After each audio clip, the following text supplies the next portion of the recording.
کلام امام الزمان علیہ الصلاۃ والسلام۔ قوم اور جماعت کی ترقی کے لیے اطاعت امام ضروری ہے۔ حقیقت میں کوئی قوم اور کوئی جماعت تیار نہیں ہو سکتی جب تک کہ اس میں اپنے امام کی اطاعت اور اتباع کے لیے اس قسم کا جوش اور اخلاص اور وفا کا مادہ نہ ہو۔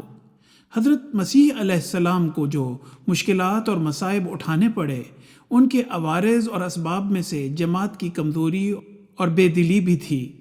چنانچہ جب ان کو گرفتار کیا گیا تو پطرس جیسے عظیم الحواریین نے اپنے آقا اور مرشد کے سامنے انکار کر دیا، اور نہ صرف انکار کیا بلکہ 3 مرتبہ لعنت بھی بھیج دی، اور اکثر حواری ان کو چھوڑ کر بھاگ گئے۔ اس کے برخلاف حضرت صلی اللہ علیہ وآلہ وسلم کے صحابہ رضی اللہ تعالیٰ عنہم نے وہ صدق و وفا کا نمونہ دکھایا جس کی نظیر دنیا کی تاریخ میں نہیں مل سکتی۔ انہوں نے آپ کی خاطر ہر قسم کا دکھ اٹھانا سہل سمجھا، یہاں تک کہ عزیز وطن چھوڑ دیا، اپنی املاک و اسباب اور احباب سے الگ ہو گئے، اور بالآخر آپ کی خاطر جان تک دینے سے تامل اور افسوس نہیں کیا۔ یہی صدق اور وفا تھی جس نے ان کو آخر کار بامراد کیا۔